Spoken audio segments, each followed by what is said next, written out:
Assalamualaikum warahmatullahi wabarakatuh.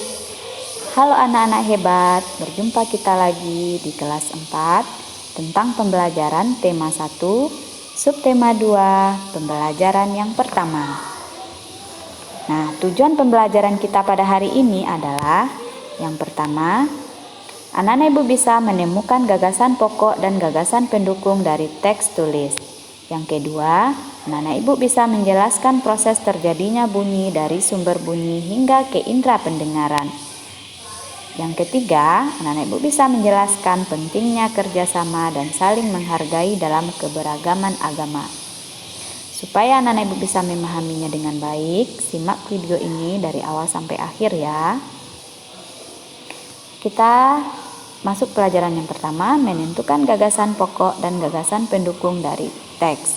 Nah, sebelumnya, pada video sebelumnya, Ibu sudah menjelaskan apa itu gagasan pokok dan gagasan pendukung. Gagasan pokok adalah ide utama yang dibahas dalam suatu paragraf. Sedangkan gagasan pendukung, dia berfungsi untuk memperkuat gagasan pokok dalam suatu paragraf. Nah, gagasan pokok bisa kita temukan di awal, di akhir, atau di awal dan di akhir paragraf. Silahkan anak-anak ibu perhatikan teks berikut ini. Bekerja sama dalam keberagaman. Edo dan kelima temannya mendapat tugas untuk melakukan percobaan tentang bunyi. Sepulang sekolah, mereka berkumpul di rumahnya. Setiap orang sudah menyiapkan peralatan yang dibutuhkan. Lani dan Siti membawa beberapa kaleng yang sudah dilubangi. Udin dan Beni membawa benang kasur. Mereka berkumpul di halaman depan rumah. Keenam sekawan siap bekerja sama melakukan percobaan. Nah, paragraf pertama ini letak gagasan pokoknya yaitu berada di akhir paragraf. Yaitu keenam sekawan siap bekerja sama melakukan percobaan. Nah, kita perhatikan paragraf yang kedua dan yang ketiga. Saat paragraf yang kedua dulu ya. Saat percobaan akan dimulai, tiba-tiba terdengar azan. Siti dan Udin meminta izin teman-temannya untuk sholat. Teman-temannya mengizinkan mereka untuk melakukan ibadah. Edo meminjamkan ruang makannya untuk digunakan Siti dan Udin sholat. Meskipun Edo beragama Katolik, ia tidak keberatan rumahnya dipakai untuk sholat. Beni yang beragama Kristen, Dayu yang beragama Hindu, dan Lani yang beragama Buddha menunggu dengan sabar temannya beribadah. Keenam sahabat selalu menghargai satu dengan yang lain. Nah, paragraf yang kedua ini menceritakan tentang apa kira-kira ya? Nah, gagasan pokoknya terletak di akhir paragraf, yaitu keenam sahabat selalu menghargai satu dengan yang lain. Nah, kita lanjutkan paragraf yang ketiga ya. Tiba saatnya keenam sekawan melakukan percobaan. Setiap orang menunjukkan tanggung jawabnya dalam bekerja. Tidak ada satupun di antara mereka yang duduk diam atau memberi perintah saja. Semuanya ikut bagian dalam percobaan. Saat Dayu membutuhkan pertolongan memotong benang, Udin datang membawa gunting. Saat Edo kesulitan menalikan benang di kaleng, Siti ikut membantu. Keenam sahabat bekerja sama dengan semangat. Mereka hidup rukun, saling membantu meskipun berbeda agama. Nah, paragraf yang ketiga ini, gagasan pokoknya juga terletak di akhir paragraf, yaitu mereka hidup rukun, saling membantu meskipun berbeda agama.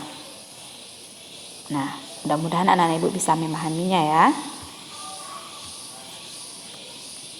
Kita lanjutkan. Kita wajib bersyukur kepada Tuhan Yang Maha Esa karena telah menciptakan bentuk tubuh yang paling sempurna. Salah satunya adalah kita diberi indera pendengar.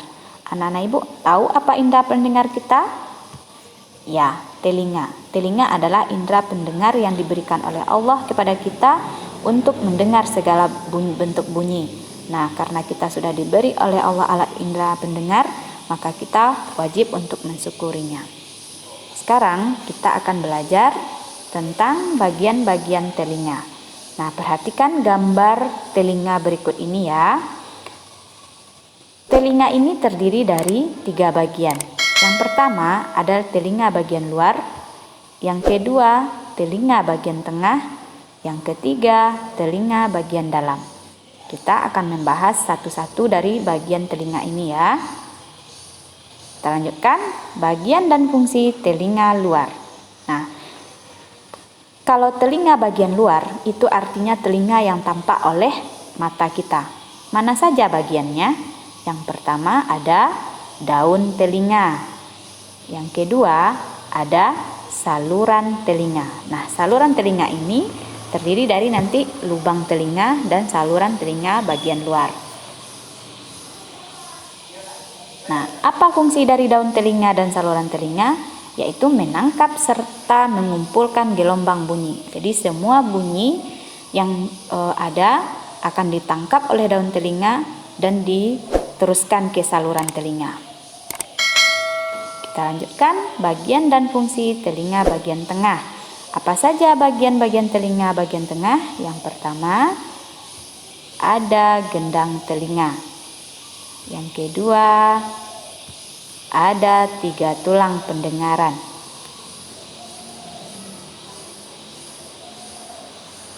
Nah, 3 tulang pendengaran ini terdiri dari tulang martil, tulang sanggurdi, dan tulang landasan. Nah, sebelumnya gendang telinga. Gendang telinga ini berupa selaput yang sangat tipis. Gendang telinga bergetar ketika menerima rangsangan bunyi dan menggerakkan 3 tulang pendengaran, yaitu tulang martil, tulang sanggurdi, dan tulang landasan. Nah, selain dari gendang telinga dan 3 tulang pendengaran, di telinga bagian tengah ini juga ada saluran eustachius. Nah, apa itu saluran eustachius? Itu merupakan saluran yang menghubungkan rongga mulut dengan telinga bagian luar. Nah, kita lanjutkan bagian dan fungsi telinga bagian dalam. Nah, di bagian dalam itu ada namanya koklea atau rumah siput. Kenapa disebut sebagai rumah siput? Karena bentuknya memang mirip atau seperti siput ya. Nah, koklea ini berisi cairan. Getaran dari tulang pendengar membuat cairan dalam koklea bergelombang. Dalam koklea juga ada rambut-rambut kecil yang memberikan sinyal kepada otak. Ketika cairan dalam koklea bergerak, kemudian otak kita akan menerima sinyal tersebut sebagai suara, sehingga kita bisa mendengar gelombang bunyi yang ditangkap telinga luar. Nah, kerjanya ini sangat cepat ya, anak-anak ibu semuanya. Nah, sedangkan salah satu bagian yang penting juga di dalam telinga bagian dalam ini selain dari koklea adalah 3 saluran setengah lingkaran. Nah, 3 saluran setengah lingkaran ini berfungsi untuk menjaga keseimbangan. Nah, apakah anak ibu paham? Nah, dengan indera pendengar kita dapat mendengar bunyi-bunyian yang berbeda. Keanekaragaman bunyi yang berasal dari tempat ibadah dapat kita dengarkan.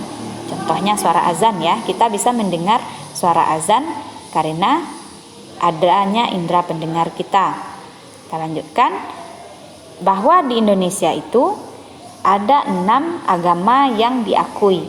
Apa saja agamanya? Yang pertama agama Islam, agama Kristen, agama Katolik, agama Hindu, agama Buddha, dan agama Konghucu. Nah, semua masyarakat Indonesia meyakini atau memeluk salah satu dari agama yang tadi. Karena kita di Indonesia terdapat keberagaman agama, maka kita perlukan toleransi yang tinggi agar antar sesama umat beragama tidak terjadi perpecahan dan terciptanya kerukunan. Nah, apa saja contoh sikap toleransi antar umat beragama? Yang pertama, tidak memaksakan suatu agama kepada orang lain. Yang kedua, tidak mencela atau menghina agama lain. Yang ketiga, tidak mengganggu umat agama lain dalam beribadah. Dan yang keempat, melaksanakan ajaran agama yang dianut dengan baik. Nah, anak-anak ibu, demikianlah pelajaran kita. Semoga mudah dipahami. Selanjutnya kita lanjutkan dengan tugas. Di sini ada 5 buah soal. Anak-anak Ibu kerjakan soal ini di buku isi 100. Kemudian setelah selesai fotokan dan kirim ke wali kelas kita masing-masing ya. Selamat bekerja, tetap semangat. Terima kasih. Terakhir Ibu ucapkan Assalamualaikum warahmatullahi wabarakatuh.